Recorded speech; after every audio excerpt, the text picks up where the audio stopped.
অদৃশ্য এক শক্তি যে ইন্দ্রাণী গাঙ্গুলিকে বারবার করে আয়ুষের কাছে আসা থেকে বাধা দিচ্ছে সেটা খুব স্পষ্ট করেই এবার রাজশেখর গাঙ্গুলি টের পেয়ে গেল। হ্যাঁ বন্ধুরা, ভিডিওতে লাইক দিয়ে দেখতে থাকুন। যে মুহূর্তে কিনা আয়ুষকে হসপিটালে নিয়ে যাওয়া হয় এবং ডক্টররা যখন আয়ুষের কন্ডিশন দেখে ঘাবড়ে যায় এবং বলতে থাকে যে ও মাই গড, ইটস টু লেট, পেশেন্টকে আনতে আপনারা অনেক দেরি করে ফেলেছেন এবং উনি তো যতটুকু মনে হচ্ছে যে অনেকগুলো ঘুমের ওষুধ খেয়ে ফেলেছে, তার জন্যই হয়তো এরকম করে মুখ থেকে ফেনা বেরিয়ে গিয়েছে।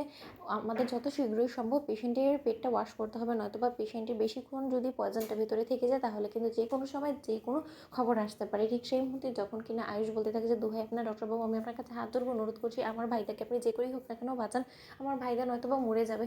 ঠিক সেই সময় যখন কিনা ডক্টররা ওটিতে নিয়ে যায় আয়ুষকে, ঠিক সেই সময় ইন্দ্রাণী গাঙ্গুলি যখন মন্দিরে বসে আয়ুষের জন্য প্রার্থনা করতে থাকে ঈশ্বরের কাছে, অন্যদিকে কুসুম বলতে থাকে যে দেবীমা, আপনি যে কতটা ভিতরে ভিতরে কষ্ট পাচ্ছেন বাড়িতে থেকে ছোটো সাহেবের জন্য, সেটা আর কেউ বুঝতে পারুক বা না পারুক আমি ঠিকই বুঝতে পারছি, কিন্তু কিসে আপনাকে আটকাচ্ছে ছোটো সাহেবের কাছে আসা থেকে আমি সেটাই বুঝতে পারছি না। আপনি ছোটো সাহেবের মনের জোর, ছোটো সাহেবের কাছে আপনি থাকলে ছোটো সাহেব ফাইট ব্যাক করতে সাহস পেত, কিন্তু আপনি এরকম করে আপনার ছেলেকে এতটা দূরে ঠেলে দেবেন, আপনার ছেলের বিপদে আপনি কোনোদিনও যে তার আর কাছে আসবেন না সেটা আমি অন্তত কোনোদিনও কল্পনা করতে পারিনি। আপনি কবে থেকে এতটা পাষণ্ড হয়ে গেলেন বলুন তো? আপনি তো সবসময় সকলকে দু হাত তুলে আশীর্বাদ করেছেন, সকলকে আগলে রেখেছেন। আজকে আপনার ছেলের এত বড় বিপদ আপনি নিজেই একা পাষণ্ডের মতন করে বাড়িতে বসে রইলেন, আপনার ছেলের পাশে দাঁড়ালেন না। ঠিক সেই সময়ই যখন কিনা সিদ্ধার্থ বলতে থাকে যে দাদা, আমি একটা জিনিস ভেবে অবাক হচ্ছি যে কী এমন অদৃশ্য শক্তি বৌদিকে আটকে রেখেছে যার কারণে কিনা বৌদি আয়ুষের এরকম অবস্থা দেখেও কোনো মতে আমাদের সঙ্গে হসপিটালে এলো না, একবার ইচ্ছা অবধি প্রকাশ করলো না। ঠিক সেই মুহূর্তে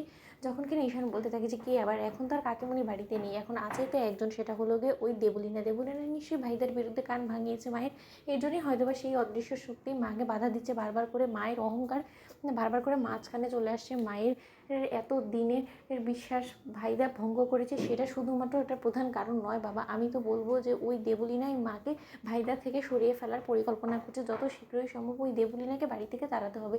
ঠিক সেই মুহূর্তে রাজশেখর গাঙ্গুলি বলতে থাকে যে যত যাই হোক না কেন, যে কোনো অদৃশ্য শক্তি হোক না কেন, যদি ইন্দ্রাণী এবং আয়ুষের সম্পর্কের মাঝে আসে তাহলে তাকে কোনোভাবেই আমি টিকতে দেবো না, তাকে আমি কোনোভাবে প্রশ্রয় দেবো না। অন্যদিকে ইন্দ্রাণী গাঙ্গুলিকে যখন রাজশেখর গাঙ্গুলি ফোন করে বলতে থাকে যে ইন্দ্রাণী, তোমাকে একটা কথা বলছি, বাড়িতে গুমড়ে গুমড়ে শেষ না হয়ে অন্যের কথায় নিজেকে না চালিয়ে বরঞ্চ নিজে একটু ঠান্ডা মাথায় ভেবে দেখো তো যে আজকে আমাদের ছেলেটা যদি মরে যায় তাহলে এর থেকে বড় আক্ষেপ কি আর তোমার জীবনে কোনো কিছু থাকবে? যে আমাদের ছেলের শেষ যাত্রায় তুমি ওর সঙ্গী হতে পারলে না, তুমি ওর সামনে থাকলে না।